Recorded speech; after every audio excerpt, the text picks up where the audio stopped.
we want to connect the pieces for you, so that's why PodHacker essentially exists. The idea is if you have a podcast or you want to launch one, well, we're going to show you how to do that, but we're also going to show you our business model, how to growth hack the thing, so to actually scale that up to grow a brand, create awareness, grow a community, and then actually monetize with all sorts of different ways that we do. And then we have a bunch of experts that we're going to bring in as well. This is an intro. Intro. Hustle and Flowchart with your boy, my boy, Matt Wolfe and Joe Fier. Hey! Let's do this. We are live. Yes, we are live. And by live, I mean we're recording this now and nobody's actually listening live. And we are alive, though. We are alive. That is very true. Just wanted to confirm that and tell everybody confirmed. Okay, cool. Yeah. Today we've got an amazing guest on the show. I know, amazing. We do. My favorite guest. This is my favorite guest too. Yeah, it's I don't know it's actually a duo of guests. How did we get these two in the same room? Well, virtual room in this scenario. I don't think we want to speak about the how publicly. All right, we'll wait for maybe it's a future therapy session. We're going to need some therapy once people realize the how. Good point. All right. Yeah, we'll see. So our guests today are Matt Wolfe and Joe Fier from PodHacker.com. I think it's pronounced Wolfe and Fier. Wolfe and Fier. Yeah, don't mess it up ever again, Matt Wolfe. I'm actually still blown away by how many people mispronounce your name. Like, like literally, and I'm not going to name any names. I'm not going to shame anybody, but there's one person specifically that, like, I swear he's been corrected like 15 times and he still does it every time. I think we might be thinking of different person right now, but yeah, we're not going to. What are the initials? Names. What are the initials? No, that's going to be. Might give it away too much. Might even give that away too. All right. We're not a name and shame kind of podcast. I'll sign language it to you. Spider web arrow up. Yeah, actually, no. I think that might have been backwards. I don't know. It was. I know. That's what I realized. I'm like, I can't do mirrored. And no, I don't know what I'm doing here. We're moving on this one. The point is, nobody can pronounce fear. People fear your name. They do. I mean, you know what? I've actually seriously considered this, and I know you know about this, but Heather, my wife, she took my name, Fier, when we got married, but her maiden name is Hemingway because her great uncle was Ernest Hemingway. And freakishly, her dad, Heather's dad, my wife, is like a striking resemblance of Ernest. He's a big man. Your wife is a striking resemblance of Ernest. Wife's dad. It was just a very weirdly formed sentence, so it made it sound like you were saying Heather looks like Ernest Hemingway. No. God, no, I hope not. No. Point being is, I like her name. I was considering maybe I should be Joe Hemingway. Actually, it was Kamal Ravikant. When I told him this story, he was like, you should do it. You should take her name. I'm like, maybe. So, I don't know. Let's think about that. So one day this show might be Matt Wolfe and Joe Hemingway. I'm okay with that. I mean, maybe I'll mix it up a little bit here, huh? Although, I mean, Fier is a badass last name. I know. People say I like them both. That's the thing. I like them both. So, I don't know. All right, Joe Fier. Moving on. Let's move on. Okay, Wolfe. Okay, before we move on, though, we are taking notes on this episode. So if you go over to flowchartgroup.com, as always, you can join our Facebook group and get access to the notes all in one move. Just go to flowchartgroup.com. Joe gave me a funny look.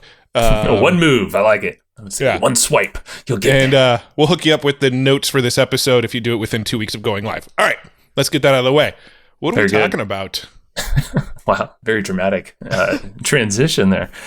We're talking about our lives. No, we're talking about some interesting perspective changes that we've had just in the last month. This is early Feb, mid-Feb, I guess. It's a short month. Yeah. And well, this episode comes out on the last day of Feb. So, Last week. we're giving you a little BTS behind the scenes of when we're recording this. But yeah, I mean, I think this episode is going to be a good, great episode going back in time a little bit of some of these struggles that we had back in, I'd say 2019 or coming into 2020. Mm-hmm. Not so much struggles, but definitely, we could optimize things. And then we got a guide that showed up just in time if we're talking about the hero's journey. A guide just showed up in early January, and we've mentioned this guide before on the show. But our perspectives have changed, and now we have a launch coming up here within a couple days of this thing going live. And it's going to be a new brand we're launching, and it's freaking us basically opening the curtains to the biz, our business, our podcast, and how it's all connected, and bunch of other cool things. And Matt is now showing off the alternate logo. It's called PodHacker, y'all. It's a PodHacker. So our PodHacker brand is being launched in, a couple days. March 1st is the date. And we're freaking excited. Yeah. It's really cool. And I think this episode, we thought it'd be kind of a fun idea to kind of give you a little history of how PodHacker came about, because there's actually quite a bit that led us to this point where we're like, okay, now is the time to release PodHacker. All of the stars aligned, not stars, all the planets aligned, and we decided this is the time to do PodHacker based on a whole bunch of factors. So we're going to talk about kind of the genesis of PodHacker and, some of the iterations of PodHacker and where PodHacker is now. And we're going to give you behind the scenes of how we're actually doing this launch, because we're approaching this from a completely different angle than any other promotion we've ever done in the past. And then we also really want to dive into what PodHacker is and what our motivations behind this course were and why this is the specific lessons we're going to be teaching in it, and really kind of give you a look inside of what PodHacker is and what it's going to be. Yeah, man. Yeah, it's going to be a trip. So let's just start it off. And actually, you know what I want to say is if you've been listening to the podcast for a little bit, last year around the same time of the year, we did an episode. It was around our business model then, and our business model really hasn't changed. Do you know the name of the episode? It's Unapologetic Affiliate Marketers, or marketing business, unapologetic, and that was the unapologetic affiliate marketers. I'm pretty sure is what it's called. Look it up if you haven't listened to it. After this episode, go check it out, because it made our top 10 of 2020's episodes, and we released 2 a week, so that's a lot of episodes. So it left an impact, and that was us at that time having a perspective change around our affiliate marketing business. And how Josh Bartlett, actually, owner of ThriveCart, gave us this perspective change back then and said, no, your business is legitimate as an affiliate marketing business. We were struggling with this whole thing of we don't have a sellable asset. We don't have anything we own because it's an affiliate thing. That's where we get our revenue from. But that's, it was just a perspective change that we wanted to, or that we got. We talked about it. And I think this episode is going to be very, very, very similar. Yeah. So let's take it back for the PodHacker thing, the podcast related stuff. When did this all kind of start? So you and I, before we hit record, we were kind of trying to remember, okay, how did the whole PodHacker thing start? Because we had a consulting program. This is a year and a half ago, maybe, called the Podcast Accelerator. And that was a consulting thing where we would get on calls every month and sort of work with you on your podcast strategy. And then we had a team of podcast editors and show note writers and stuff like that would actually manage the podcast with you, right? So it was sort of a combo of consulting and some done for you podcasting stuff. And that was the original Podcast Accelerator. Somewhere around the same time we launched that, we managed to acquire the domain name PodHacker.com. And I think we only paid $500 for it, if I remember correctly, which, if the brand turns into what I think it's going to turn into, what we're planning on turning it into, that's going to be a steal for that domain name. Yeah. But around that time, we got the PodHacker domain name. And I think originally we were planning on just doing a podcast called PodHacker, the PodHacker podcast. And it was going to be a podcast for podcasters about how to Growth Hack a Podcast.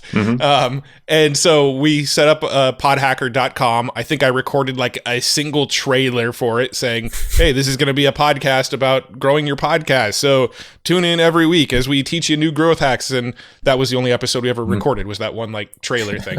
But didn't we just learn the other day that someone subscribed? It was someone on our show, I thought, I think it was Chris Benetti, maybe. Yeah, maybe it was. Yeah, maybe it was Chris. He was like, I'm a subscriber of that. Someone was, and we're like, nothing ever came out. I'm not Someone sure. just said it the other day, but or maybe it was Joe Kern. I don't know. Anyway, we're going to talk about, all those names are going to come back up again in this conversation here. So I set up podhacker.com, recorded one episode. I think I threw it up on like Anchor for free. You might even be able to look on iTunes right now and search PodHacker, and there might be a single episode of PodHacker. I'm not going to do it, but someone else can look it up. That's like a year old, with me saying we're going to do weekly episodes about podcasting.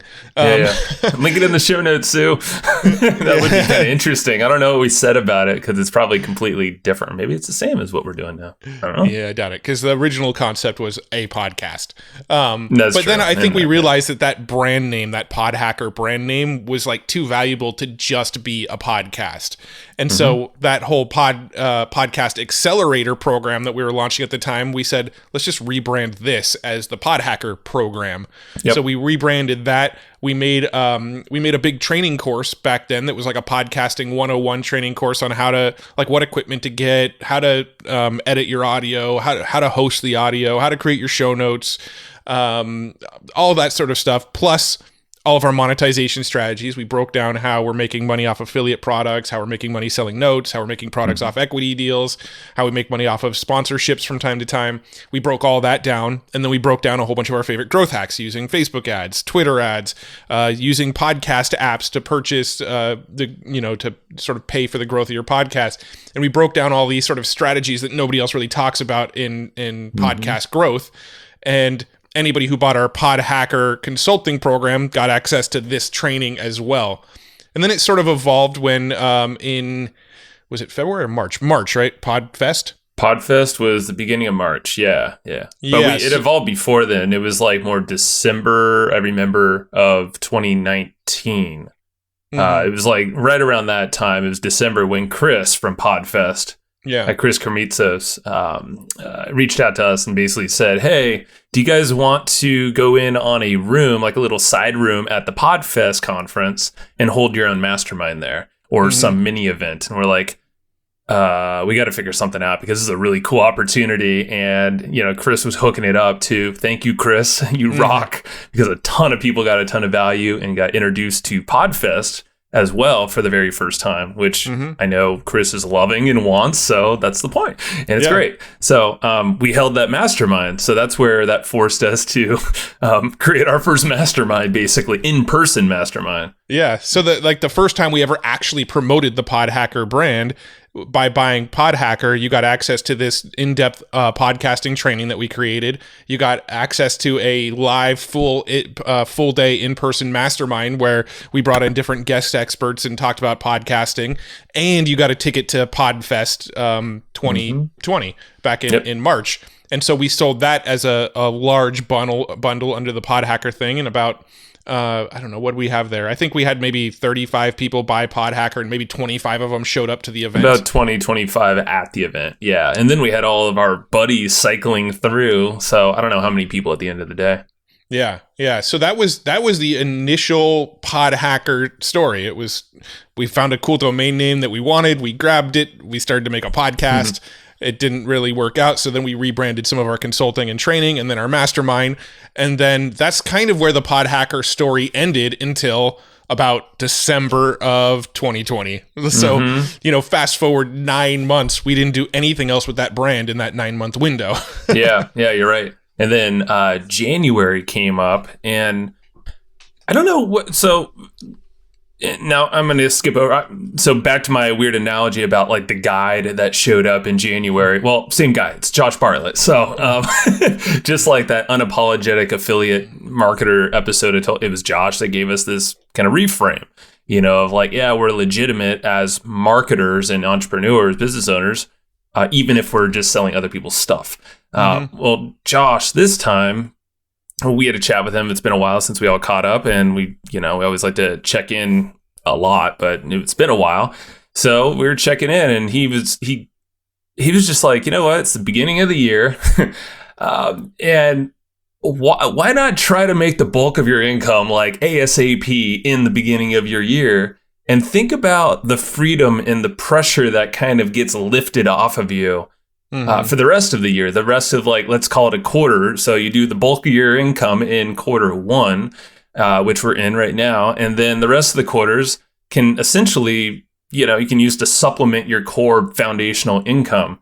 And we started thinking about, like, we have a lot of layers of recurring income, both, subscriptions that we control, like the Evergreen Profits membership. And then we have all these other things that we're affiliates of. So, ranging from ClickFunnels from a long time ago to even drop funnels now. They're all paying, some continuity subscription to us as affiliates, and that's rad. But we don't control it. But it's cool because that foundation layer will continue even if we chose to stack another, like, offer or something that we control on top of that. So, essentially we should be able to compound our income, because we can, and you'll see why, with stacking another membership on top of that, is what we kind of, jump into that. But basically Josh challenged us to start thinking of how to get that done in Q1 rather than spread it out for the rest of the year. Yeah. And sort of the idea behind it was, if we can make as much money as we need to make for the whole year in Q1, then in Q2, Q3, Q4, we get to purely focus on providing value and doing what's right by our customers and making sure everybody that has sort of bought into us, we can just focus on creating the value there. We're not worried in Q2 or Q3, where's my money coming from this month? Because all I'm doing is creating content this month. How am I going to get paid for this? We don't have to worry about that. We made our income in a lump sum in Q1, and then in the rest of the year, now we get to just focus on making amazing podcast episodes. We get to focus on creating the best content and the best value for the people that do buy our courses. We get to focus on the networking and connecting and speaking at events and doing all the stuff that helps our personal brand and our sort of combined brand, but may not necessarily be an exact clear path to revenue immediately. We don't have to worry about how we're making the money on that stuff because the money was made. The money is there. We built the foundation for the year, and now we get to just focus on the value side. Yeah. You're so funny because I now sound like the jerk and the pure capitalist because I went with the money approach. It's like, here's how we're going to make all... And you're like, yeah, this is because we can serve people better. And makes me sound like the money grabber. But well, you are. I mean, you are a money grubbing hoe. Pure. Money grubbing hoe. You a gold digger, Joe. Swimming in my gold coins. Scrooge McDuck, reference. But no, you're totally right, because and another thing neither of us mentioned is that we have an interesting business model, because if you control, like, we have a membership, and PodHacker is going to be another membership, and that's kind of jumping a little bit ahead, but not really. Whatever. Let's just we're gonna have a couple memberships here within our control. So like, that's really cool to have, because those are like ponds of, those are customer ponds or communities that we're building there. Are you calling our customers ponds? No. They swim in the similar, I don't know, man. I'm just talking about, like, they gather in the same area. They're interested in the same thing. Point being is, like, you can control the attention there. Oh, you said pond. I thought you meant like pawn, like on a chessboard. No. I was like, are you calling people pawns? Who's the You're pawn a pawn, here? Matt. Oh, okay. You! No. I just misunderstood. I thought you said pawn, P-A-W-N, but you're saying pond. Okay, now the analogy is making more sense to me. Bad analogy, or pronunciation in said analogy. You get it. We have new communities and another membership, even if it's a free membership. We have affiliate offers and rev share equity deals on the back end that if we free up 3/4 of the year, we can actually put attention into those things a little bit more and, enhance those. Yeah, so we do. We have multiple streams. We have quite a few projects where the path we know the path to revenue, but the sort of destination of revenue is still quite a ways down the path, right? So like things like Unicorn Equity and our partnership with Members Pro and some of this other stuff that we've been working on behind the scenes, like we're working hard on it and we see where it's going and we know this stuff's going to be big and we're going to have some big moves with it. But it also feels like some of this stuff, we're not going to see revenue into our pockets from it for months, possibly even next year on some of it, right? Said much better than I, yes. So since we're not going to see some of this revenue for quite a while, we're thinking, all right, let's focus on making all of our revenue early and then focusing on the creating value for customers and focusing on some of these long-term things that we know the payoff isn't coming until a little bit further down the road. For sure, yeah. And it's just nice because we have there's no pressure now to have to make a certain amount, or, you have like this financial freedom, if you think about it, in that year for your business. It almost allows you to kind of just like, cool, now it releases, you can get more creative with optimizing like your startups, like the Unicorn Equity that we're in. It's like, that's a long-term play. Well, now we can get like super creative and come up with some really cool marketing strategy because we are allowed to focus on that thing. Yeah.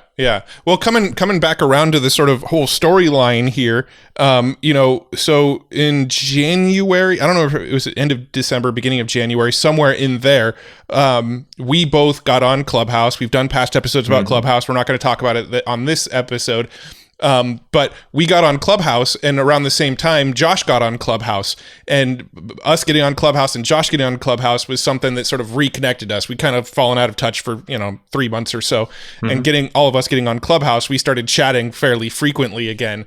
And so we were doing a session one day with Josh Bartlett, and we were having similar sort of concerns, similar sort of uncertainty as back when we did the affiliate thing, and we were going, this doesn't feel legitimate. And Josh is like, bullshit, you guys are creating a huge service for people, tons of value.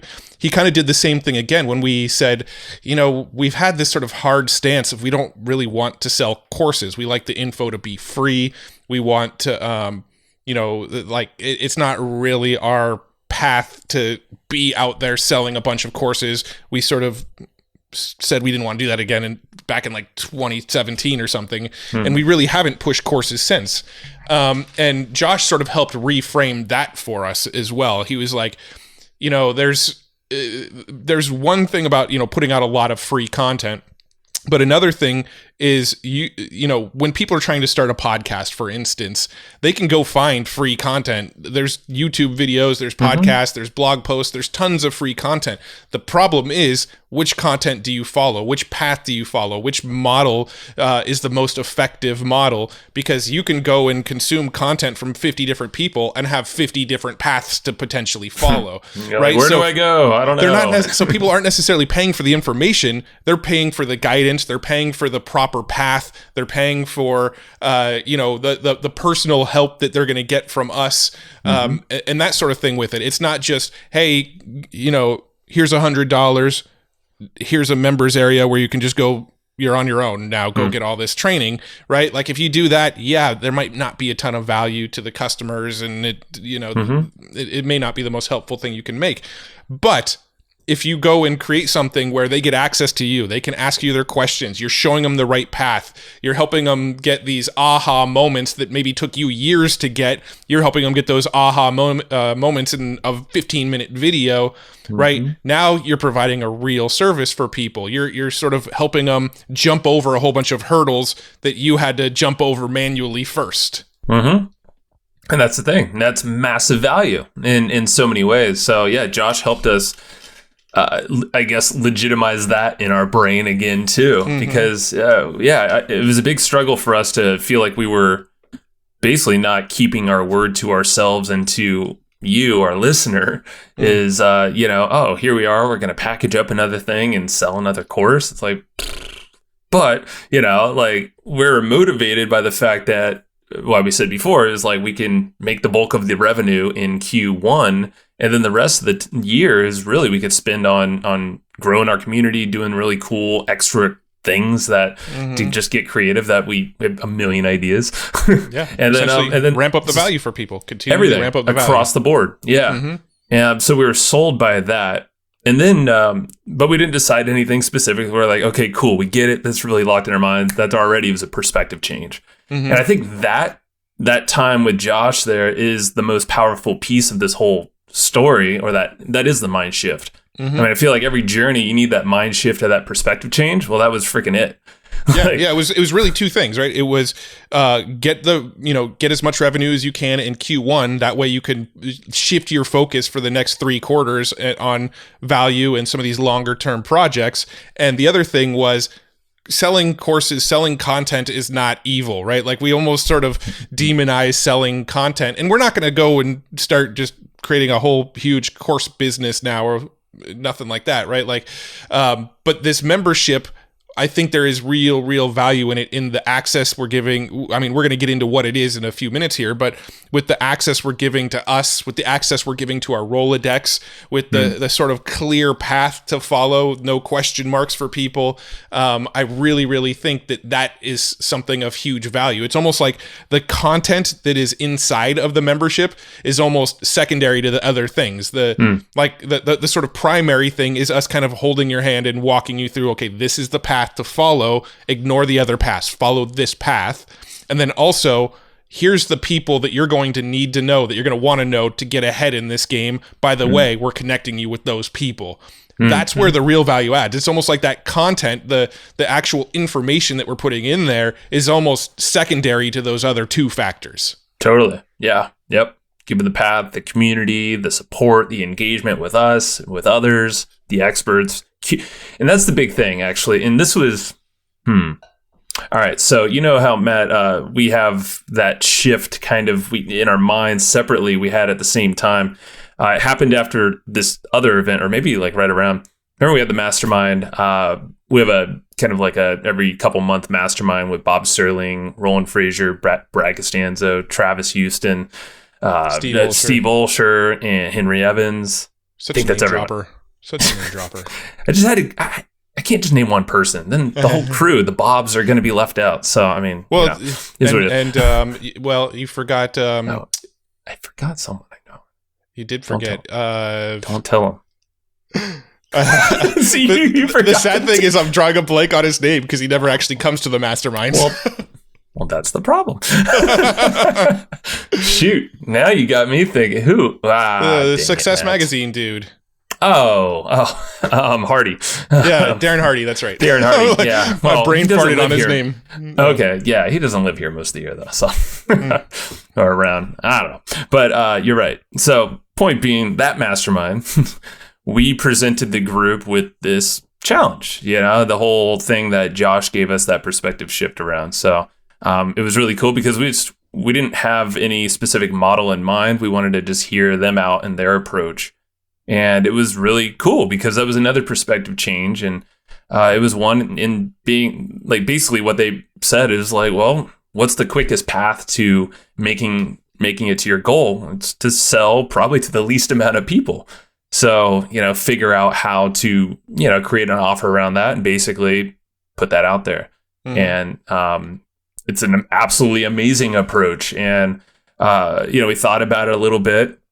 We did some things to test it out. It actually ended up being that, I'll just say it, like we sent one email out to the list, and it ended up being just kind of me getting on a lot of calls with our community listeners. And it was one of the coolest things we've done, I feel like, because I've learned so much and connected with a ton of folks that I've met or, haven't met before, and gave a lot of value. It kind of is like this learning phase, but also, on both sides of the Zoom chat. So that was cool, but it didn't feel like neither of us wanted to really do something like that in that manner, or doing sales conversations. I mean, totally comfortable with it, but I just didn't feel like that's the thing to get us to our goal. Yeah. And then separately we had this little epiphany, but you explain that one. Yeah, well, I was going to say, we, there was an email that came out from Andre Chaperone around the same time we were sort of thinking this all through. And Andre was talking about how people were telling him he should go and sell high ticket, that there's a bunch of people on your list that are probably going to, be willing to pay upwards of $25,000 to get direct access to you. And, you should go sell that. And he was talking about how that didn't really feel super congruent to him. He was never really a huge fan of selling really high ticket stuff. He was uncomfortable doing phone sales. It wasn't really his sort of zone of genius. He wasn't a fan of it. And so he started asking a different question. I don't remember the exact question, but it was something to the effect of, what can we do to essentially show people what we're doing in our business in a way that it provides value for them? It was literally like a question about like, how do we just open the kimono to our business and get paid for doing so, right? And I really, really liked that sort of reframing on things. So you and I remember I called you up one day after we had talked to Josh, and we were planning on doing a launch of a course around affiliate marketing. We were going to make an affiliate marketing course. We hadn't titled it yet, but we kind of knew, all right, we're just going to sort of brain dump all of our favorite affiliate strategies on people and go like really deep into it. And that was kind of our initial concept. And it was going to be just like a one-time course, sell it for, I think we're going to try to sell it for $1,000 or something like that. Yep. And that was kind of the game plan. And you and I sort of marinated on it over a weekend. And then on Monday, I kind of gave you a phone call, and I was sort of like stressing out about talking to you because I was like, man, I don't really want to do this. Like, I don't really want to create a course on affiliate marketing and sell it as a one-off fee and then close it down and do the whole like big launch thing and then just close it. And now it's not available again until like maybe next year or whatever. Like, I just didn't feel that comfortable with it. I didn't, I felt like we were going to have some struggles around like advertising to a course like that because it has like biz-oppy implications to it. Yeah. I didn't really like the curriculum that we were talking about mapping out. I was starting to get stressed out about creating all of the content for the curriculum that we were mapping out for it. And I'm like, fuck, I don't know if I'm going to be able to make all this.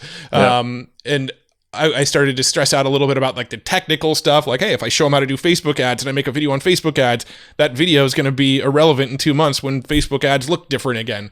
Right. So I was just kind of like, all these thoughts were sitting in my head of like, I don't want to do this. Like, I want to do something that generates a big spike of income in the beginning of the year so we can focus on just creating the value for the rest of the year. I just don't think that putting this course out is it. And I was sort of stressing like when I was calling you to sort of share my thoughts on it, because I was like, man, I don't want Joe to think I'm blowing this thing up. Like we're already on this path and now all of a sudden I'm having second thoughts and I'm blowing it up. But I brought it up to you and you were like, dude, I feel the same way about it. Like this, I don't think we've found the thing yet. We just need to figure out the thing. Right. And so that same day, I believe it was that same day, I was like, dude, why don't you come over to my house tonight? We'll go in the jacuzzi and let's just hammer this shit out. Let's leave with a solution. Yep. Right. That was the goal. Yeah. And it was that night we got in the spa and we were hanging out for a couple hours in the spa in my backyard. And that's where we sort of fleshed out what PodHacker is now. For sure. Yeah, I mean, it's crazy. And what happened in the spa is you gave me this insight you had. I think from another time you were sitting in the spa by yourself. Yeah. See, it's like this weird think tank. It's my literal think tank, actually. Yeah, I know. Yeah. I wish I had one. But this should be required for us to do that at least monthly or bi-weekly or something, like literally. Yeah. It's dumb not to. But the point being is your insight, your download when you were sitting in that hot tub, you came up with a business model that you then shared with me when we were together in the same hot tub. Yeah. Not to be confused, but I had that same download that you had basically like a couple days before all this happened too. So like completely separately, Matt and I were like, you know what? I think the thing is a membership model that is similar to the Evergreen Profits membership model. Different though, and focused on podcasters. Well, I'll tell you the catalyst of where the sort of thought came from. Oh yeah. You and I were doing a session with Perry Marshall's new Renaissance Club membership, right? And before that, though, way before that, that's the insight. I think we both had that insight or that realization separately, like before Perry's though, and but the Perry thing solidified like the model. So I guess, just to go back really fast, curation. Remember, that was the thing when we were in the hot tub. Oh, yeah. We were talking about how, like, the thing that we're the most skilled at in the world is curation. Curating good people, curating good content, curating good tools, curating... And that's it. That's where our focus should lie, is be the best curators in the world for the marketing world. Yes. And that was where my initial, like, insight came from. Is like, you know what?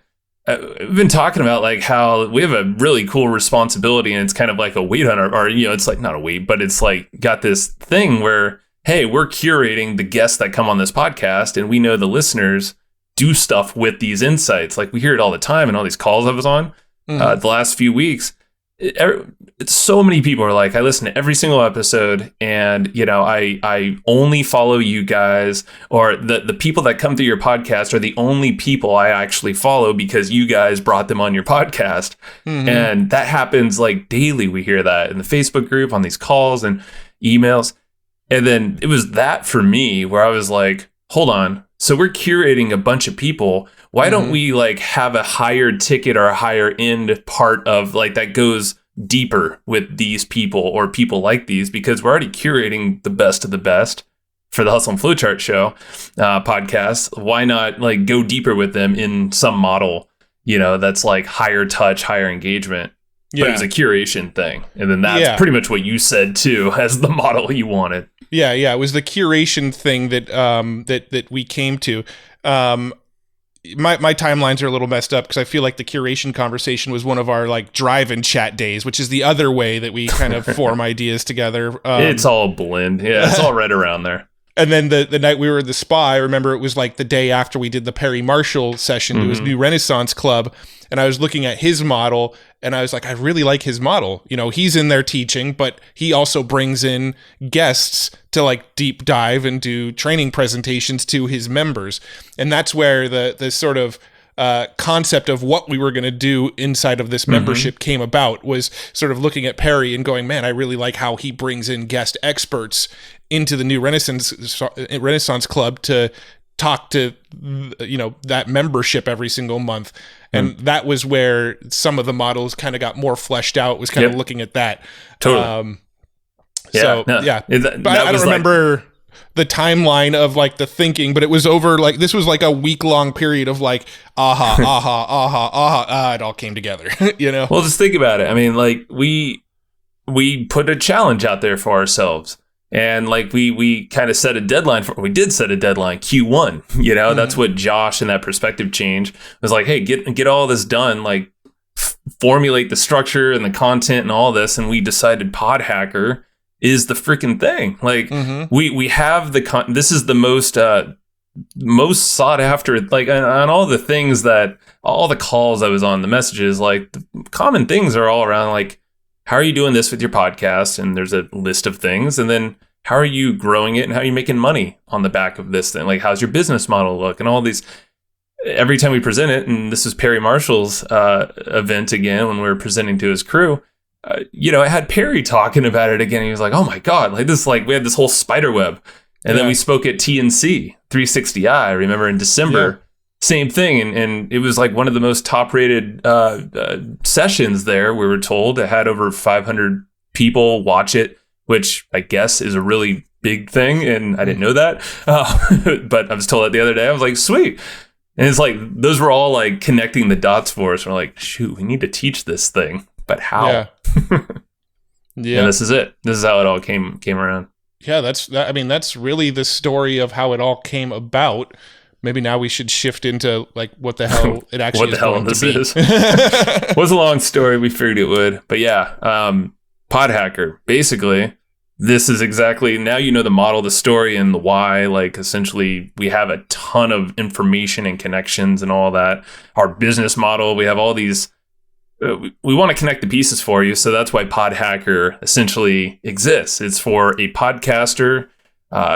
Typically, ideally, someone who has a podcast already, but if you've launched a show or if you've tried to do some, stuff yourself, well, you're cool too, and the idea is, everyone's cool here, but the idea is if you have a podcast or you want to launch one, well, we're going to show you how to do that, but we're also going to show you our business model, how to growth hack the thing. So to actually scale that up to grow a brand, create awareness, grow a community, and then actually monetize with all sorts of different ways that we do. And then we have a bunch of experts that we're going to bring in as well on a monthly kind of session, an interactive basis.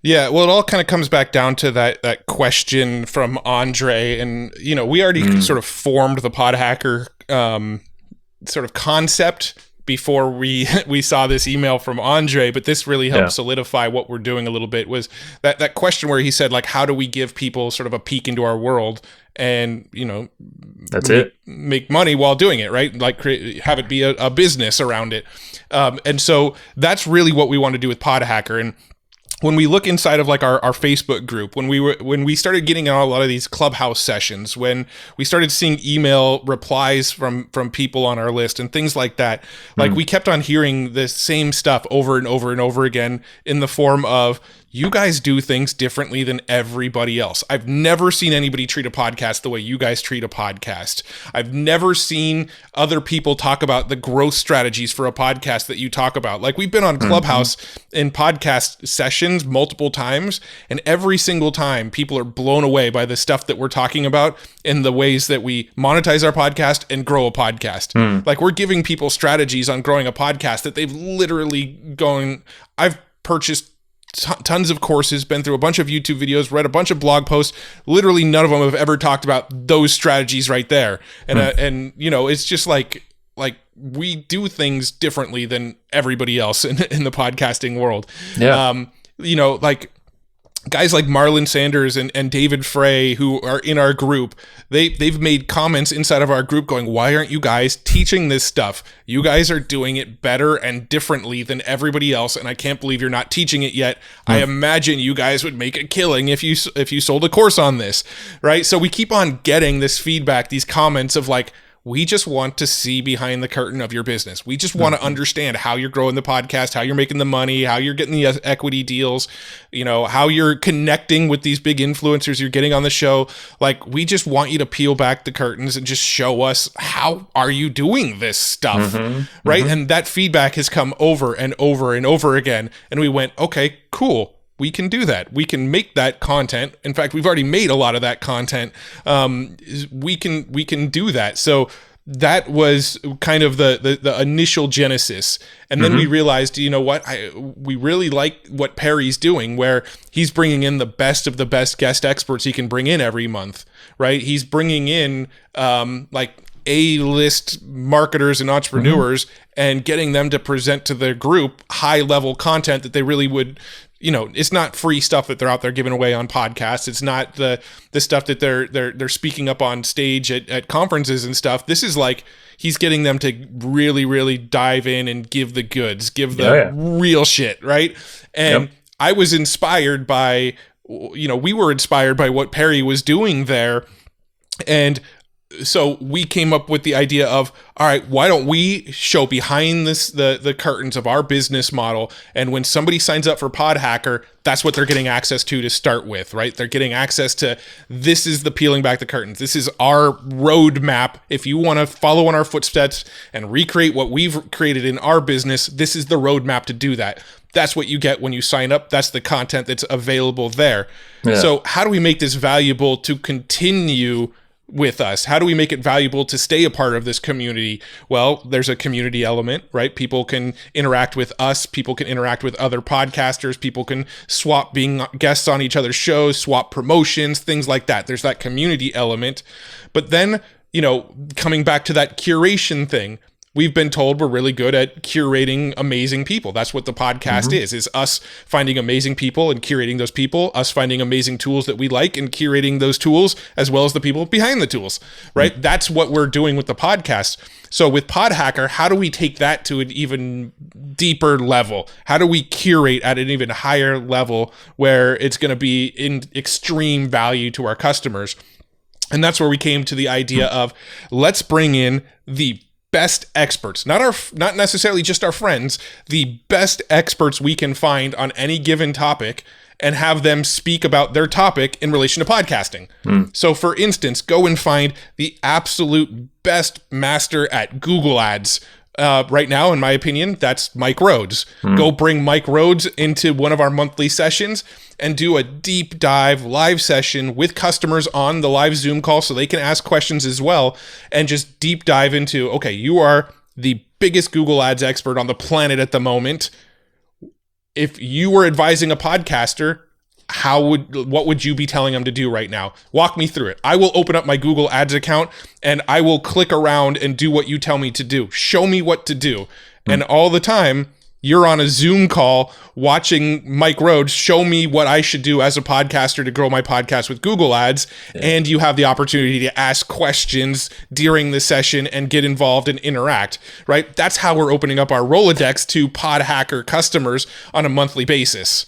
And hey, Mike, I know you're listening, so shoot us a message and let us know if this idea sounds good to you. We've already been kind of chatting with him on Facebook Messenger, no, I know. So I don't think I don't think it'll be a total blindside. But no, but I know he's listening. So hey.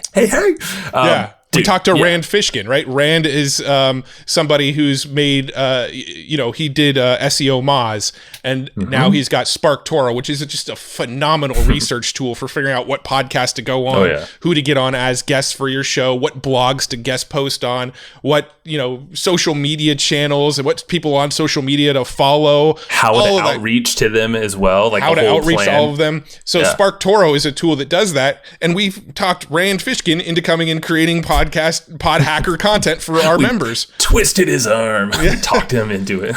So that's where we're going on the monthly basis of this. We are going to bring in the biggest guest experts in their field, and we are going to get them to deep dive on specifically what advice would you give to a podcaster, right? That's one of our live sessions we're going to do every month. The other live session is our open office hours that we're going to do, where Joe and I are going to be in Zoom basically one day a month, and you can just jump on Zoom during that day, and we're going to be hanging out, answering questions, discussing what's working now in our business, having a good old time, just chatting up what we're doing, kind of like these therapy, like a live version of these therapy sessions, which are for members only. Having a great old time over here. Yeah, we're just going to be sitting around drinking and playing country songs on our guitars, answering questions around music. We did too. But we're gonna have open office hours where people are going to be able to pop in anytime during the open office hours, ask us questions, interact, learn what we're up to. And if our guest from the earlier live session in the month is available, we'll pull them in as well, so that they'll be able to answer questions as well. And that's kind of the game plan on the monthly basis. You're going to get the community. You're going to get access to our Rolodex. You're going to get these live trainings where we deep dive with the biggest experts on the planet on their field. You're going to get these open office hours with us. You're going to get our tool stack. And as we experiment with new tools, we're going to talk about like what tools we're using, and if we ever do like switch to different tools, we're going to keep you in the loop, and you're going to have full access to our business model and what changes we're making and who we're talking to and who we're learning from. That's basically what we wanted to do, is like extend the curation model to a topic and serving an audience that we feel like is not served at all right now, which we've, from all of our conversations and from chatting with, a bunch of people at these events. I mean, I'm looking at a PodFest badge here from last year. I was going to do a little social media post. That's why it's hanging out here. But, I should have a TNC badge too. And it'd be like a perfect blend, because like we've spoken at both of the biggest conferences, the best communities in podcasting and also in digital marketing. And each of those stages, we're kind of talking about the same thing. Mm-hmm. But each audience is like, holy crap, that's really smart. Holy crap, that's really smart. And we find ourselves kind of in the middle of both of them, like a crazy blend, because we've been doing both of it for almost the same amount of time. Yeah. So it's a perspective shift that I think each side sees or wants, just doesn't know how to connect all the dots. And that's really our goal here. Our mission with PodHacker is to not only show the behind the scenes of how we're doing it, but other frameworks. You're going to understand what other people's podcasts and businesses are doing with an asset like a podcast, and like just tons of shows out there that do make money in other ways that we don't do. There's guest centric models where people actually make the bulk of their income from charging their guests and getting them as a sponsor. And Cool. That works. There's narrative podcasts where people are actually telling stories without guests. You know, we'd love to have people come on and talk about how they're monetizing and growing that kind of stuff for the people that are interested in that as well. It's so many monetization is just like, I mean, it's like, I don't know. I feel like both of us get lit up about it because we've seen it. Clubhouse is a perfect. We were doing some research, I feel like, on Clubhouse with all these times we've been talking in the podcast growth and monetization rooms. Like, if you're on that app, it's like inevitable. One of those rooms are always going on there around podcasting. Like, that's all they're talking about. They're not talking about how to ask better questions or to how to get, maybe how to get guests too is another one. But it's like, those are really the top three, is like how to grow your podcast, how to make money, how to get cool guests. Like, that's it. And this is solving that at like crazy high level from all these perspectives, not just ours. And it's bringing in a blend of both, like digital marketing and podcasting. And I mean, I think it's just going to be so damn fun and different. Yeah, I mean, you bring up a good point too. Like when I feel like our brand, we have this interesting overlap where not a lot of other businesses do, where, you know, we speak at the internet marketing related conferences about podcasting. Like all the digital marketer type people invite us to speak on podcasting specifically. And then we go to all these podcasting conferences and they're all asking us to speak about what we know from the digital marketing world, right? So it's like, if you had a Venn diagram, we're kind of in that podcaster, digital marketer. And if you go to these two events, right, you and I, we've been to a lot of podcasting events, a lot of digital marketing events. They couldn't be different types of people, like more different, right? Like, well, perfect example is like when we first went to PodFest, we're like, oh, let's make the most badass copy in our title, like of our session. And because we have the ability to put exactly what we want in their agenda. So we used our copy skills because we're like, I bet we're going to stand out. And we looked at the pamphlet. And this is not anything against Chris or the team at PodFest, but it's like, you know, like a lot of folks, because I know it's podcasters in that sense, that were doing the titling of their sessions. Yeah. They're not that persuasive. Or, I mean, some were, but you could tell, you could stand out just with great copy or good, decent copy. Yeah, you'd see sessions that were things like multi-channel distribution networks for narrative podcasts, right? Whoa. and then you'd be scrolling through the book, and then our session would be like how to growth hack the hell out of your podcast. and it's not like we're I don't know, it worked, you know, like we always had a shit ton of people at our session. Last year at PodFest, at this one that, you know, this name badge I'm holding is like, it was busting out of the room. There's photos to prove it. And like, it's been talked about by Chris when he's talking to his PodFest speakers. Now he uses that slide of our session overflowing. And because it was just literally like the title was, growth hack your podcast, or like, it was like 25 growth hacks for your podcast. Yeah, I think like, that's what it was. Yeah. That was it. And it freaking worked. And then we saw in the freaking agenda, remember, in the app, it showed how many people were RSVP'd. Yeah. And we knew the capacity of the room, and it was like 3x that. We're like, this is going to be interesting. 3x that. The capacity of the room was like 80 people, and we had 800 registered. I know I have a screenshot. Actually, we should find that screenshot, just like for memory's sake. But you're right. Like, we're like, this is going to be interesting. Let's see what happens. And I don't think 800 people were actually there, but it was a shit ton. It was more than 80. It was way more than 80, yes. But it was hilarious. It was amazing. And I remember we were on stage and we were looking at it, we're like, wow, this is insane. Like, no, I mean, madness. This is how insane it was. There was a stage in the room, right? We stood in front of the stage because there was so many people in the room that people were sitting on the stage. So we had people looking at us from like at the back of our heads while we were presenting. They had people sitting in the aisle. There's people literally sitting cross-legged in the aisle. Like, no way that room was up to fire code, but it looks awesome in photos. Well, other than some of the ones that were literally the behinds of both of us. Because I think because people were so cool, they wanted to share these photos because they all realized, like, whoa, this is kind of crazy. And that was actually a cool way we've connected with a lot of people. They're like, hey, I had these photos I want to send you. And then actually it turned into, hey, I'm down doing podcasts with those dude. Total side topic, tangent, but that is a ninja tactic if you want to connect with people. Go to the conferences, take pictures of them on stage, and then DM them on Instagram or whatever and say, hey, I took pictures of your session. Do you want them? Boom, instant connection to anybody that was a speaker at that event, and they'll love you for it. Little fun networking hack there. You could probably do that virtually if you thought about it too, but in person... What speaker wouldn't want to see themselves? You know, because they're like, the ones without egos. Who are they? Come on, man. The ones that have done a lot of ayahuasca, Joe. The ones that have done a lot of ayahuasca. Well, you're not going to find them on stage, bro. He's going to be sitting around a campfire. You got to go track them down somewhere. It's true. We're only one ayahuasca session away, by the way. Yeah, probably. Thank you, Travis. I like all the random references here. Yeah. We missed a big piece of this whole thing. Well, all right. Yes. Because we jumped into PodHacker, which is, I don't know if we fully explained it, but I think we did a pretty decent job. But I want to make sure we circle back. Actually, a couple thoughts around PodHacker still. I want to circle back and say about the team, talk about the team and structure and how the hell we're actually doing this. Yeah, that is a big piece that we wanted to talk about. 1 second, though. PodHacker, if you do want to join, if you do, when you join, you should do it right now. It's probably not open right now. Maybe it is by the time you're listening, but go to podhacker.com. Mm-hmm. It's a cool domain because there's no subdomain right now. Just go to podhacker.com and maybe there's a waiting list, or maybe if it's not open yet, there'll be a waiting list that you can get on, and all the early bird people are going to get a bit better deal than the later bird people.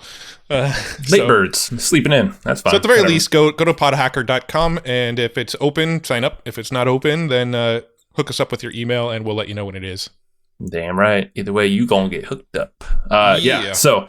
But there's a nice little mid-roll call to action there. So let's should do that more often. Pushing on. I don't even know how long we're going. It feels like we've gone for 2 hours, but we're love it. We're at 55 minutes right now. Damn. We've covered a lot of ground, I think. Yeah. We'll wrap it up after we talk about the team. I have a couple wrap-up questions that I'll ask you that I'll also answer for myself, like we tend to do on therapy sessions. But we can wrap up after talking about, all right, how did we assemble our A team? I literally keep calling these people the dream team. They are. I mean, there's no fucking doubt. They're crushing it. And so, rewind. Who is the first Actually, no, I know. It's Joe Kearns and Mike Alvarez. Mm-hmm. I believe obviously, okay, no, we got to credit our core team, Jacob and Sue. I mean, they are the glue to everything we do. You like that? I should continue Jacob with this rhyme. And Sue, the glue to what we do. They like that. But it's true, man. Don't know what we do without you. Ooh. Boom. You're my boy, Blue. Boom. Okay. Okay, we're done. I was another line. Sorry. I didn't know I was supposed to boom, rap talk over that. Oh, you're not now. Okay. I was giving you a beat. All right. Mid beat. I blew it. Blew the moment already. Sorry. You did. Yes, you did. You only got one shot. And you didn't take it. What's the Eminem song? Yes, I think so. I don't know. I don't know the words. It is actually in my workout mix, so I should know the words. But you haven't been working out then, huh? Actually, this week I've been pretty bad, but go ahead. Called you out. Now you got to do it this weekend. You're screwed. You're just working out all weekend. All right. So, no, the whole thing is Joe Kearns and Mike Alvarez, they reached out to us because they were listeners, still are, of the podcast. And they hit us up literally in support, and we're like, dudes. I mean, they were just super cool. It wasn't one of those copy and paste emails where you could tell they're doing this to every podcaster they know and or not really know, and they name one episode, and then that happens to way too much. No, Joe and Mike reached out, and they're like, we want to work with you guys somehow, some way.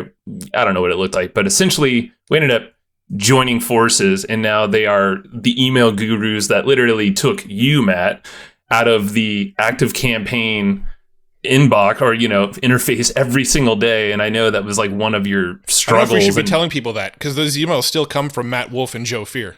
Well, you don't have to be in that, is what I'm saying. I don't know if I want people to know that the emails that say they're from Matt Wolfe are being written by somebody other than Matt Wolfe. Well, I didn't say that part, but you just did. Cut it if you wish. Nah, we don't cut. No, But the point being is that these guys have been watching what we're doing, listening to what we're doing for a long time, and creepy. Very, but at least they said, hey, we've been creeping on you. Might as well work together. There, I know. I saw you were going for that. A little delayed. You're like, where's my sound pad? Where's my drum? No, these guys showed up, raised their hand, and like, they're badasses at what they do. They're great copywriters, great architects, and all this stuff. ActiveCampaign, boom.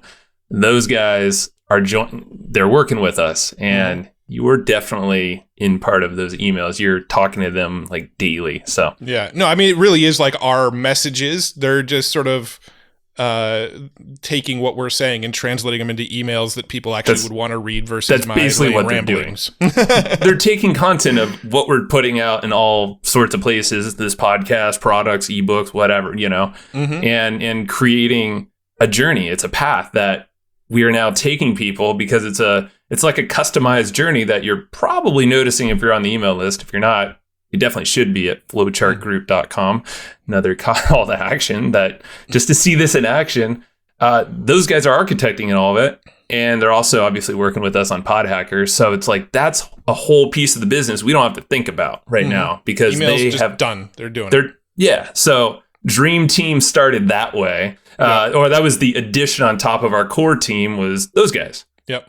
And then, we've been, Chris Benetti is another massive addition. We'll go with him because he's been on the show. He has Members Pro, and we're partners there. Mm-hmm. Chris is a freaking badass that brings all the funnel skills together, the page building, the team, the graphic designing team, the perspective of like how to actually launch a freaking really cool offer and a membership on the back that does all this cool, tricky stuff. And then he's like doing it. Yeah. I mean, we're paying him to do it, but he's also like, there's like a cool overlap of like, cool, well, it's probably going to benefit Members Pro. It makes us look great, makes him look great. It's a great win for everybody. And it's a journey too. That's kind of like our email journey. Yeah. The way that we're... With Chris, we have like a weekly Members Pro check-in call, right? Where we kind of see, all right, how's development going? What are our next moves with the marketing strategies? And we kind of wrap with him on like, what we should do next. One of the meetings, we brought up the concept of PodHacker to him, and we said, "Hey, can you refer us to somebody who can do a lot of the tech setup, right? Mm-hmm. Like somebody who can build the, he used to do a lot of ClickFunnels work for people. He has Members Pro, that's his software that he runs, right? So we knew he would know some tech people. So we went to him and said, hey, we need somebody who can build the sales page for us, who can build out the members area for us, who can make sure, build out the ThriveCart checkouts, make sure that the integrations between ActiveCampaign and ThriveCart and Members Pro and our landing page builder, everything's talking to each other, and just dial in the tech piece of it. Can you recommend somebody? And he's like, dude, that's what I do. That's outside of Members Pro. That's like my thing. Mm-hmm. And so, so we brought him on board because we're like, well, we know what he does is great stuff, right? So he was kind of the next one into the fold. And then on that same call, we said, we also need a good graphics person. We need a good PodHacker logo. We're going to need somebody to help with the design of the sales page. And Chris is like, dude, I've got the best designer. His name's Ed. I actually don't know his last name, but shh, don't tell everybody. Yeah. So Chris has a go-to graphic designer. We went and talked to him. He developed a killer logo for PodHacker, and we're like, awesome. Well, we got our graphic designer. So now we've got the guys who are writing the emails for our business. We've got the person who's building out all the tech landing pages, members area, all that stuff. We've got a graphic designer making the logos and sales page elements and banner ads and all that kind of stuff for us. Mm-hmm. And so now we see this sort of dream team kind of forming. Next step was I might have posted something on Facebook I posted something on Facebook saying who's the sort of top tier copywriter right now. Mm-hmm. Like, who should we talk to as far as writing sales copy for a sales page? And George Bryant, he reached out, and if you've been following along to the podcast, George Bryant, when we did our top 10 podcast episodes, he landed in 2 spots. Mm-hmm. Like 2 of his episodes were in the top 10. So George is somebody that we love talking to. We love his advice. Mike and Joe, who write our emails, they follow his philosophies. They're students of his. So like George Bryant, we value what he does and says very, very, very highly. And so when he recommended a copywriter, we chatted with his copywriter. We interviewed 2 or 3 other copywriters as well, and then came back to this guy, Alex, and went, this is our guy. He's gonna do the sales page and opt-in page and all the copy across the board for PodHacker outside of email, which is already kind of being handled. So now we've got this dream team of email writers, page builders, a graphics guy, and now a copywriter. Yeah, I mean, it's kind of crazy how we've assembled all the people. Well, and then the challenge to ourselves. So after we realized, we have a dream team on our hands. Is we now can get out of the doing of things. Like our goal is like, okay, our jobs here is to architect this thing for us, but then the other goal is to lead our team and lead everybody around us, but get people excited for the launch. Maybe get some joint venture partners, affiliates in here, get testimonials from folks, like all these different things that are more of our superpowers. Create content, of course, grow the brand. And we couldn't do a lot of that stuff if we're obviously in the mix of everything. And that's where this amazing team basically showed up from our podcast. Like it's kind of crazy because we trust everyone on our team because everyone listens to this show. I feel like we're all kind of in meetings, I guess, together in the form of this podcast, because you can, we talk about our vision a lot. Our language comes out this way. There's not a lot of direction we have to do because we just trust everyone that's working with us. And that's why we got the freaking dream team, man. And I mean, I know there's probably more people we're leaving out. Charlie Valor has also, he's on the dream team. We're assembling more people as well. David Schloss. Yep. He's been on the podcast a couple times. We just brought him on board to take over Facebook ads for PodHacker specifically. That's right. Yeah. So I mean, there's probably more that we just have amazing people. I mean, we even have a Slack channel for all this, and we're all like in there riffing around ideas. So I think we've pretty much covered the core team, and we've already seen this like play out where the stuff is just kind of running. It's kind of gotten to a point now where it's really exciting for us because we've been trying to get here for like 13, 14 years now, but we finally got it to a point where we're doing the podcast interviews. We're sort of the content creators on this podcast. But then besides that, we're the big picture game planners now, right? We game plan, here's what needs to happen. And we've got this dream team. We tell the dream team, we get them all to sort of agree on like, here's the roadmap, let's go. And then they all work together to make sure the roadmap plays out. And this, for us, a lot of seasoned entrepreneurs are just like, yeah, that's what you do as an entrepreneur. But for us, it's such a big deal because we've gone like 13, 14 years now where we're it, right? We are the copywriters. We are the tech guys. We are the email guys. We are the ad buyers. We are the content creators. The list goes on and on. Like we were doing it all. And right now is kind of the first time in our 13, 14-year business where we're literally just podcasting and game planning and networking. We're talking to people.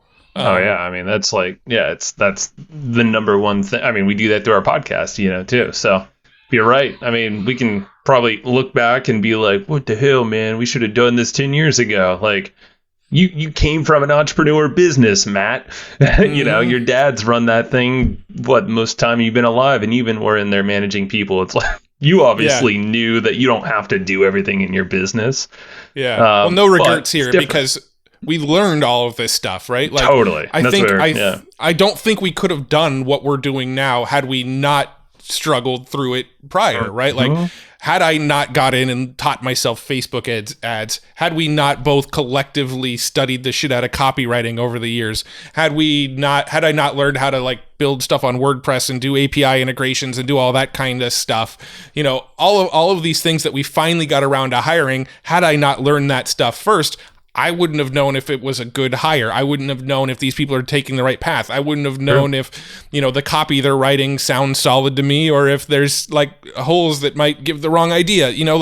all of these skills that we've learned by being in the trenches ourselves is super valuable when it comes to finally delegating those skills. Damn right. Yeah. No, I wouldn't trade it at all. Yeah. And it's wild because we could do that but not need to get so deep into it. It's like, cool, you're already dangerous. You know, the foundation, the concepts, you know, now just kind of stay up with keep your finger on the pulse of where it matters the most, you know, exactly.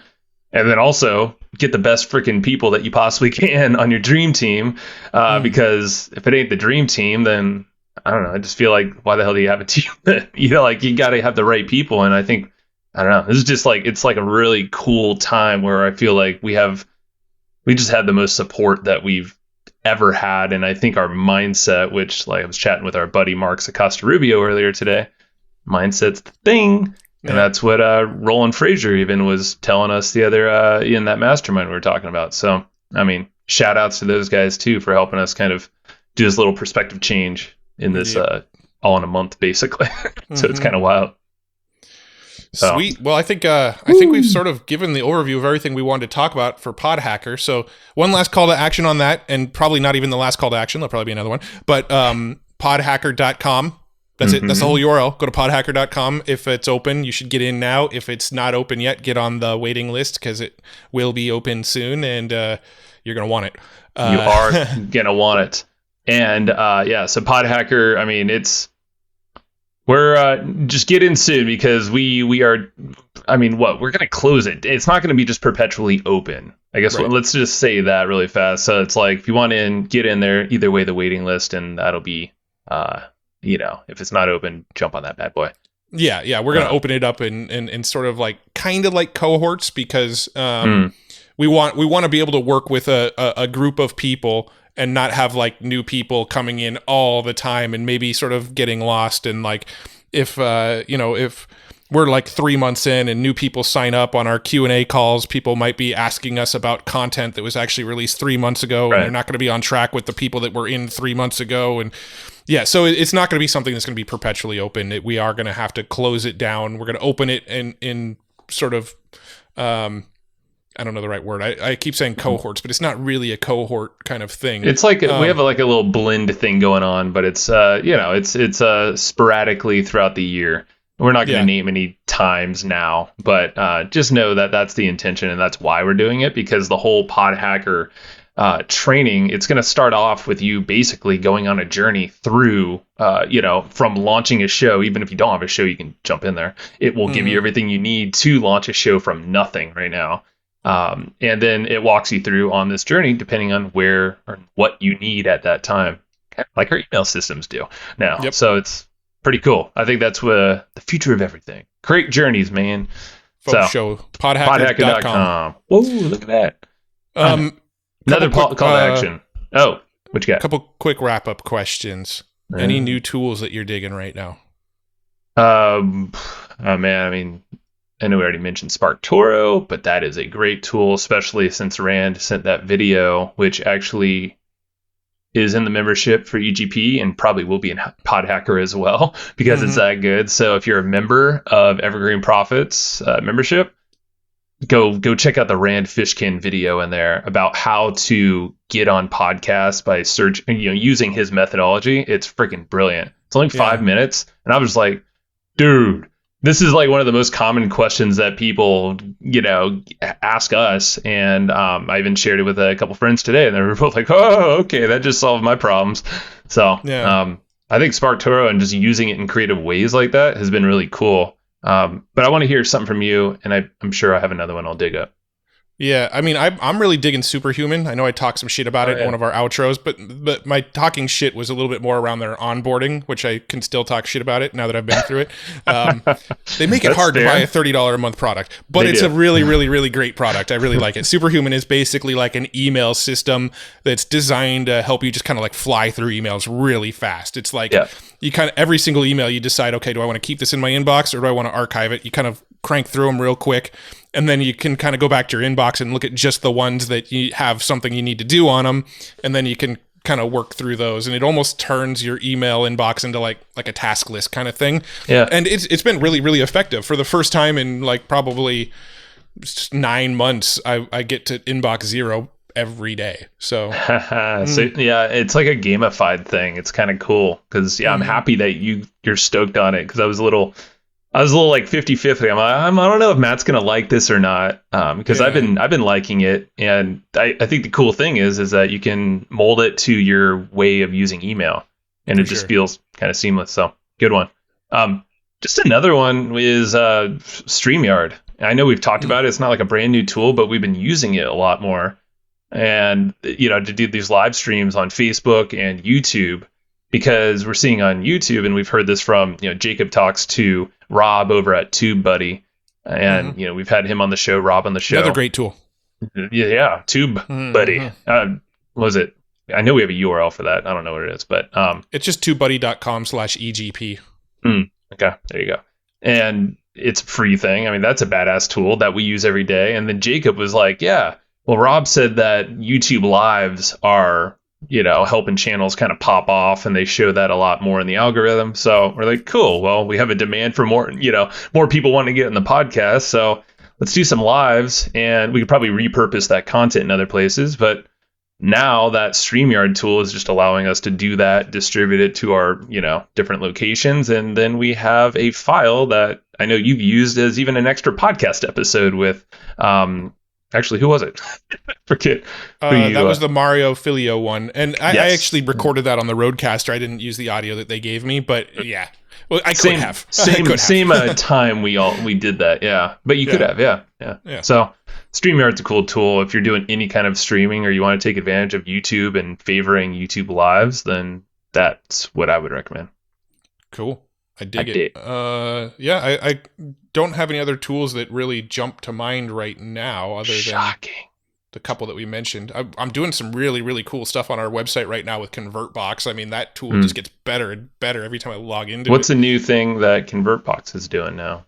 So now if you go to the Evergreen Profits website, oh yeah, you are. If you click on the Start Here button up in the top right, it sort of kind of gives you like, it's almost like a super signature on our website. Like, here are 3 ways that we can help you. And based on which button you click, it's going to kind of take you on a different journey into our website. Yeah. Yeah. So evergreenprofits.com. Yeah. A little start button. And you have that. The top right. Yeah. Top right. Yeah. And I think it's on the main homepage now too, which, I mean, it looks promising in terms of the results so far. It seems like obviously it's new data. So who knows, but could be something we talk about later. Yep.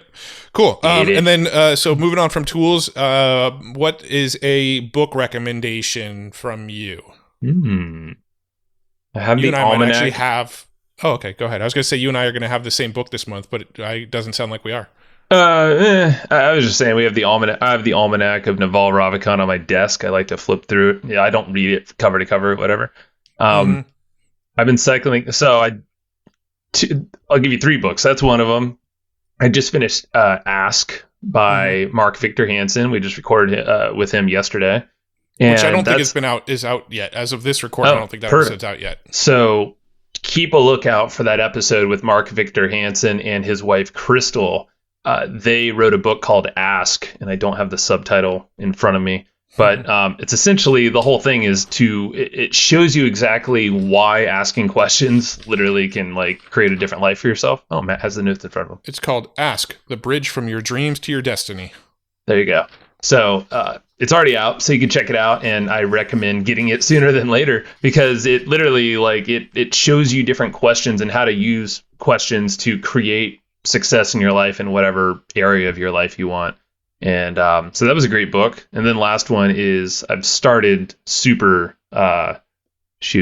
Yeah, that was the book that I was going to bring up. I was literally trying to read it on the back here. I see it on your bookshelf.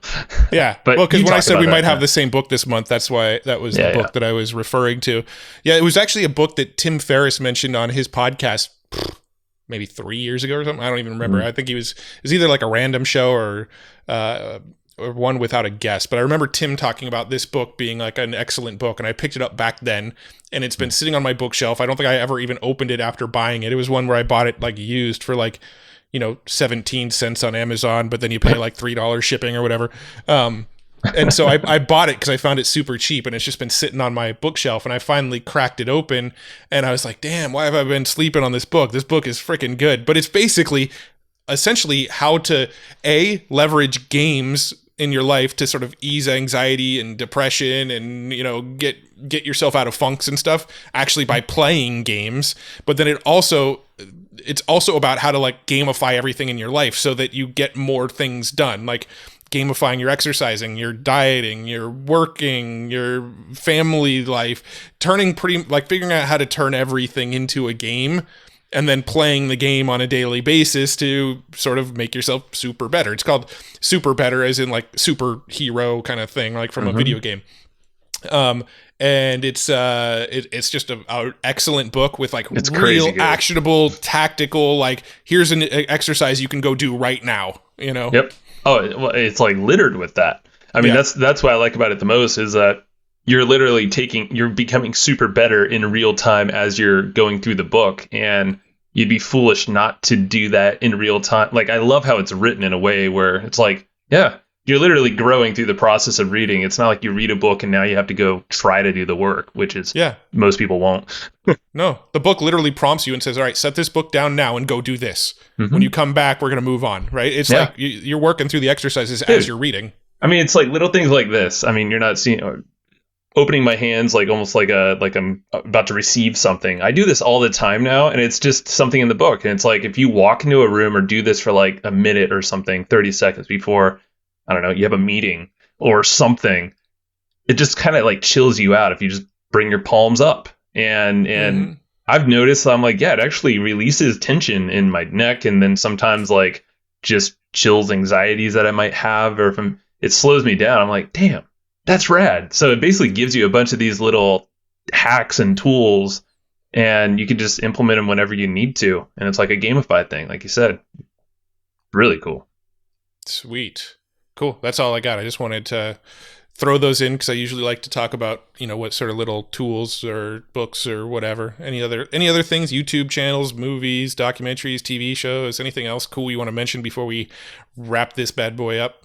I've started Yellowstone finally. Watching Yellowstone. I love it. I'm only 2 episodes in, but it gets better. I actually think the later seasons are even better. I work slow through I don't watch a lot of TV, but this is good stuff, man. Like I love I don't know, I just like how deep the storyline is and all that. It reminds me of like Sons of Anarchy. It's that whole... It's similar. In fact, the guy who the creator of it was one of the actors on Sons of Anarchy. He actually got out of acting and became like a showrunner instead. And I don't know if you remember Sons of Anarchy in the early seasons. There was like a cop. He dies later on. Spoiler alert. But there's like a but the guy who plays the cop, big boy, the guy with the belly, right? The bald guy. No, he's like a big jacked dude, like buff, like cop. Yeah, shoot. Keep talking though. Keep talking. Anyway, he's the guy who created it. So there's some Sons of Anarchy influence in the show, and it's also on the same network that Sons of Anarchy was on. Got it. It's a good show. I actually haven't been watching like any TV at all lately. I've been more into gaming lately. What have you been playing? My kids have gotten me into Minecraft, so I'm actually like sort of nerding out on Minecraft. It's like possibly the nerdiest game I could possibly say that I'm into, but it's addicting as hell. That's so cool. I love it. You got to show me, or you should, whenever you finish your house, because I know the last time you told me you were building a house, you didn't have a roof on it. And then I asked you, it does now? Okay, good. And a basement, and a tree house, and a farm, and a farm. Wow, you've been busy. Send a screenshot. That should be like, we gotta show folks what you're building, man. Post it in the Facebook. I'm gonna start streaming it to Twitch. I'm gonna become a Twitch gamer and playing Minecraft. Oh dang! Although I'm not good at Minecraft at all yet, so I don't even know what it is really. I gotta have I want your kids to explain it to me. I want that. Oh, they will. Yeah. They will. I know they will. And they will explain it for 7 hours. Well, good. They should have a Twitch channel then, and actually, maybe they can make money off of that. My kids wanted to start a Minecraft podcast with me, and we actually recorded 1 episode of it, but it's practically unlistenable. Well, I know how they are whenever like the microphone gets in their hands, and there's like yes. Yeah, that's not going to be enjoyable to listen to. I get you. A couple other things. Actually, I watched this the other night. Battlestar Galactica. Remember that? Obviously. Yeah. Yes. I've watched through the whole show twice. Yeah, you're a better man than I am, because that was in my phase where I would just be narcoleptic and fall asleep through a lot of movies, and most of my life I was that way. You know this. Don't really do that anymore. But that was one where I loved. But it's like I don't know. I just had a hard time really following along, and it's a very complex show.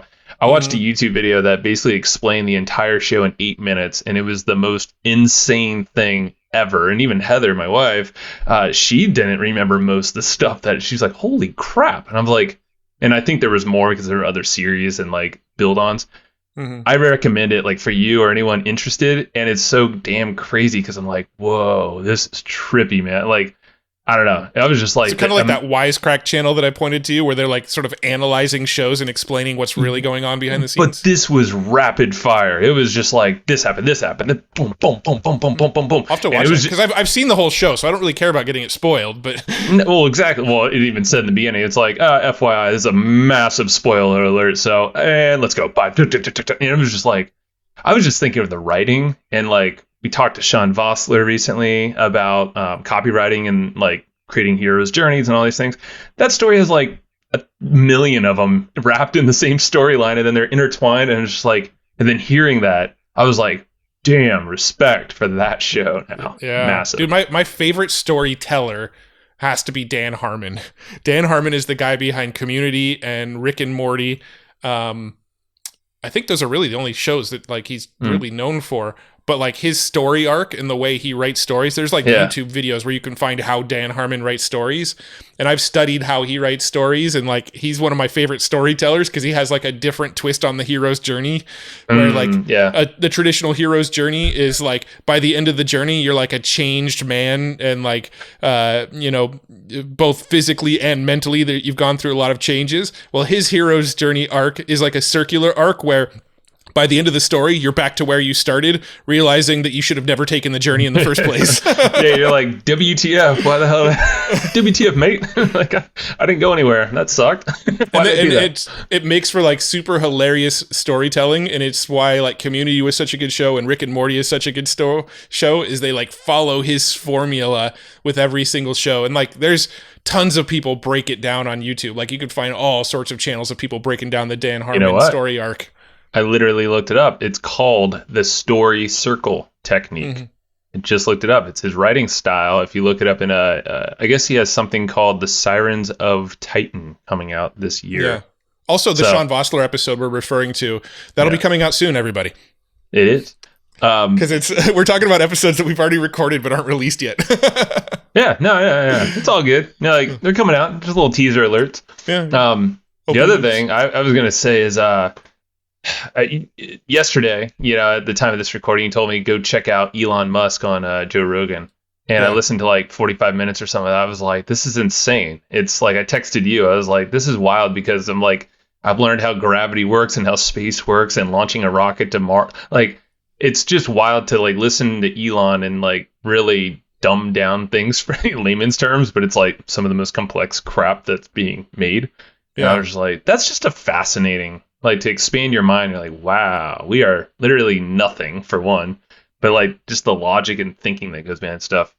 Yeah. No, I haven't tuned in yet. I noticed that Elon was on yesterday, and I pointed it out to you, and I still haven't listened to it myself yet. But I need spoiler to alert. check it out. I don't know how Joe Rogan. Nope. I'm going to leave it right there. He doesn't know something about rockets, and it's kind of an obvious one. Okay. And I was reading some Reddit posts that were like, "What the hell, Joe Rogan? How the hell do you know that you've seen Elon 3 times on your show now?" Don't look. Well, I'll tune into that next. I'll leave it there. But yeah, we can go ahead and wrap this one up now at about an hour and a half in. I'm going to give 2 calls to action. I'm not going to give our normal call to action because we got a better call to action this time. Go to podhacker.com, which is where you're going to find out all about what we were just talking about today. So go there. And also, let's shout out Easy Webinar. Heck yeah. Well, I pulled up their website because I wanted to change this up, and we probably should do this more often. So call to action. I'll just call it right out because you've probably heard it before. Easy Webinar. It's at easywebinar.com/hustle. They're hooking you up with the fat discount, depending on what you join over there. But basically, it's an all-in-one webinar platform tool. If you're doing webinars, this is your tool. Easy Webinar. And I will read a testimonial on their homepage. Great investment.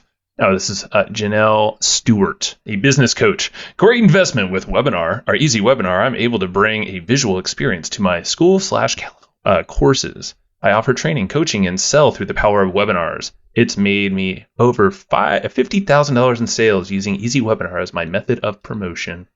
I like how when you were reading a testimonial by a female, you made your voice deeper. Didn't even think about that. I did. And it was awesome. But everybody it was awesome. EasyWebinar.com. Maybe that's her voice. I think it was. What's her name? Julie? Janelle. Yes. Everybody listen to Janelle and Joe.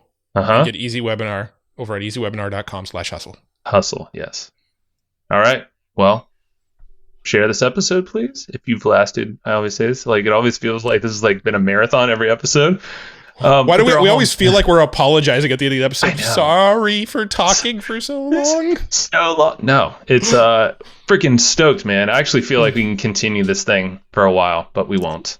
So I'm gonna share this around. But anyone who's interested in podcasts, I would say, and like the whole PodHacker concept, share it with them. I think it'd be kind of cool and get a little behind the scenes action. Pretty fun. Sweet. Cool. All right, y'all. See you next time. Thanks, everybody, for listening to this episode of the Hustle and Flowchart podcast. For taking the time to listen, we want to give you something a little bit special. Every single episode that we do, we actually have somebody on our team take notes. We basically have a Cliff's Notes version of every episode where you can go and find all of the tips and tactics that they laid out, all of the resources that they laid out, all the good stuff from this episode. We actually have a nice, simple notes version that you can find on our website. So go to evergreenprofits.com, find this episode that you just listened to, and give us your email address, and we'll send you the notes.